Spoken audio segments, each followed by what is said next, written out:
पक्षांवर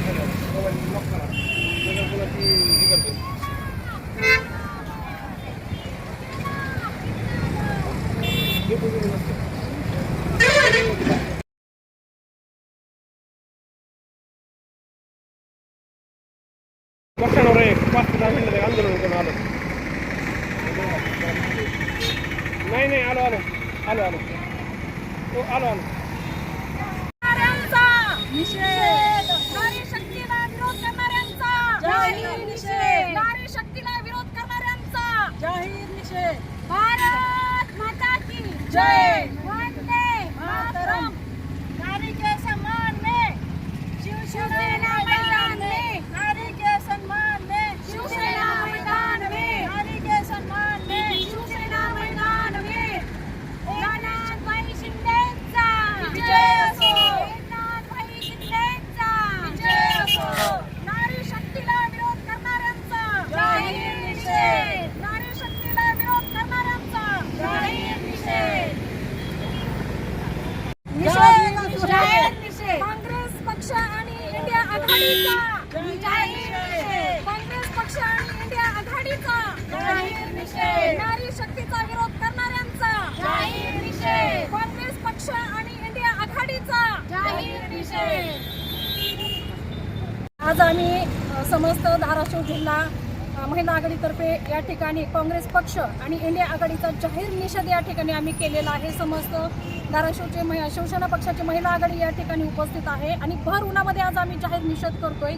त्याचं कारण आपल्याला माहीतच आहे की गेली 2 दिवस झालं मीडियामध्ये आज सगळीकडे ज्या बातम्या लागायला लागलेल्या आहेत, स्त्रीच्या सन्मानासाठी, नारीच्या सन्मानासाठी जो एक विरोध केला गेलेला आहे काँग्रेस पक्ष आणि इंडिया आघाडीने.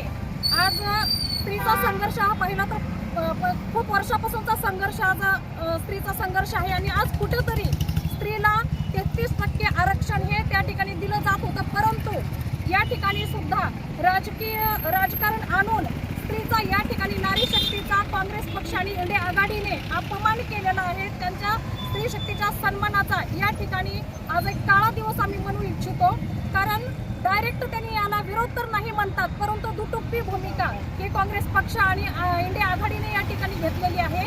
आमचा याला विरोध नाही तर म्हणतात ते लोक, परंतु दुसऱ्या बाजूने त्यांनी काहीतरी वेगळं इथं सांगून डायरेक्ट विरोधी पक्ष एक दाखवायची भूमिका, त्याची मांडायची भूमिका, यासाठी दुटप्पीपणाचं राजकारण देखील इथं केलेलं आहे. परंतु आपल्या माता भगिनी आहेत, आई आहे, बहीण आहे, यांचा सन्मान या ठिकाणी होत होता. त्यांना कुठंतरी नेतृत्व आणि कर्तृत्व सिद्ध करण्याची संधी मोठ्या प्रमाणामध्ये भेटत होती आणि देशाचे सन्माननीय आदरणीय पंतप्रधान नरेंद्रजी मोदी साहेब फक्त यांना कुठंतरी कडाडून विरोध म्हणून याला विरोध केलेला आहे काँग्रेस पक्ष आणि इंडिया आघाडीने. आणि आज समस्त आम्ही धाराशिव जिल्हा शिवसेना पक्षाच्या महिला आघाडीने याचा जाहीर निषेध या ठिकाणी भर उन्हामध्ये आज आम्ही केलेला आहे. नेमके काय प्रकार आहे, कशासाठी विरोध झाला आहे, काँग्रेसने विरोध कशाला केलाय?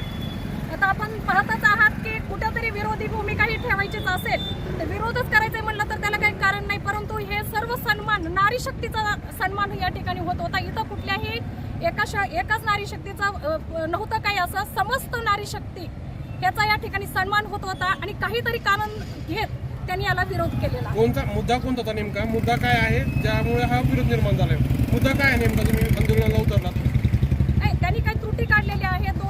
23चं काय इथं विधेयक होतं किंवा आत्ताचं जे आहे त्याच्या काही त्रुटी पुढे दाखवून कुठेतरी हे स्वार्थापोटी आणि इथं या ठिकाणी हा निर्णय घेत आहेत. मोदी सरकार अशा पद्धतीनं त्यांनी काहीतरी इथं वक्तव्य केली गेलेली आहे आणि याला कडावून त्यांचा विरोध आहे. सरळ याच्यामध्ये एक काय म्हणता येईल की बाबा नारी शक्तीचा सन्मान या ठिकाणी या विरोधी पक्षांना नको आहे, याच्यासाठी हा विरोध आहे. संसदेत आलेला तो निर्णय रद्द झाला. मोदी द्वेषीपोटी संसदेत आलेला निर्णय रद्द झाला. 33% आरक्षण 2023 मध्ये लागू झालंय. आता काय मागणी असणार आहे तुमची? आहे ती 498 जागा आहेत, तुमची मागणी काय असणार आता? नाही, आमची मागणी तर काय असणार आहे, आम्ही फक्त आता सध्या तरी जे बाबा समस्त फक्त इथे काही मोदी सरकारचं फक्त इथं काही नव्हतं. समस्त भगिनींसाठी हा एक सन्मानाचा निर्णय होता. आम्हाला अजूनही तोच हवा आहे की बाबा इथं सन्मान नारी शक्तीचा झाला पाहिजे. स्त्रीचं कर्तृत्व, नेतृत्व ह्याला कुठंतरी एक संधी मिळाली पाहिजे आणि विरोधी पक्षानं जी दुटप्पी भूमिका घेतलेली आहे त्याला आमचा कडाडून विरोध आहे. त्यांचा आज आम्ही या ठिकाणी निषेध केलेला आहे. बोला. महाराष्ट्राची कुलस्वामिनी आई तुळजाभवानी जे एक शक्तिपीठ आहे, त्या शक्तिपीठातून आम्ही सर्व धाराशिवच्या शिवसेना महिला आघाडीच्या महिला या ठिकाणी एकत्र आलो आहे. ते कारण म्हणजे आज आपण मागच्या 4 दिवसापासून पाहत आहेत की नारी शक्तीवंदन हा जो कायदा आहे, जो संसदेमध्ये पारित होण्यासाठी काल सर्व एकत्र पक्षाचे लोक जमा झाले होते, खासदार वगैरे. तर त्या ठिकाणी जाहीर जिथं महिलांना सन्मान नुसतं म्हणजे पुस्तकातलं नुसतं सन्मानाच्या गोष्टी किंवा तोंडी सन्मानाच्या गोष्टी बोलणारे हे काँग्रेसचे लोक आज आपल्याला त्यांचा चेहरा उघड झालेला आहे.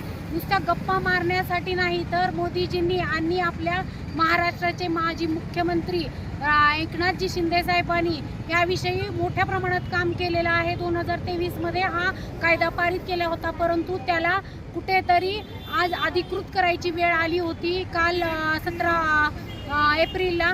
परंतु द्वेषापोटी आणि त्याचबरोबर त्यांनी फेक नेरेटिव्ह पसरवला. ओबीसीचा मुद्दा पुढे ढकलत फेक नेरेटिव्ह पसरून हिचं दुसरीकडं त्याचं डायव्हर्शन केलं आणि मूळ मुद्दा महिलांसाठी जो सन्मान या भारत देशामध्ये होणार होता आणि भारत देशामधील अनेक विविध जाती धर्माच्या महिला याच्यामध्ये इन्व्हॉल्व होणार होत्या. 33% आरक्षण म्हणजे जिथे आपण 14% होतं तिथं आता आम्हाला डबल त्या ठिकाणी आरक्षण मिळणार होतं. आणि आमच्या माता भगिनी मैत्रिणी सख्या या ठिकाणी संसदेच्या उच्च याच्यामध्ये संसदेमध्ये जाणार होत्या आणि तिथं आपल्या सर्व माता भगिनींच्या व्यथा मांडणार होत्या, त्यांचे असणाऱ्या प्रश्न मांडणार होत्या. परंतु हा फक्त स्वार्थीपणाचा आणि राजकीय हेतूने प्रेरित होऊन हा काँग्रेसनं केलेला डाव आज पुढच्या येणाऱ्या इलेक्शनमध्ये ह्याच्यामध्ये त्यांचा सुपडा साफ झाल्याशिवाय राहणार नाही. त्यांनी आपला खरा चेहरा जनतेसमोर आणून दिलेला आहे की हे महिलांच्या विरोधात असणारे लोक आहेत.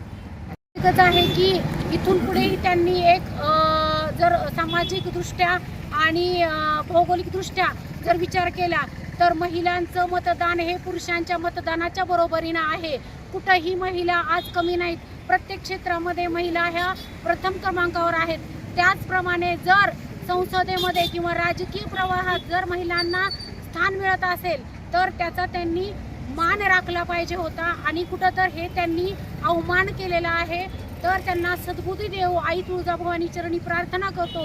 छत्रपती शिवाजी महाराजांच्या चरणी प्रार्थना करतो की ज्या वेळेस छत्रपती शिवाजी महाराजांनी माता भगिनींना इतर जातीच्याही माता भगिनींना उच्च दर्जाची वागणूक दिली, परंतु ह्या काँग्रेसनी तीच खोडून टाकलेली आहे. याचा जाहीर निषेध करण्यासाठी आज आम्ही या ठिकाणी धाराशिव जिल्ह्यातील सर्व आमच्या शिवसेना महिला आघाडीच्या महिला इथं उपस्थित आहोत.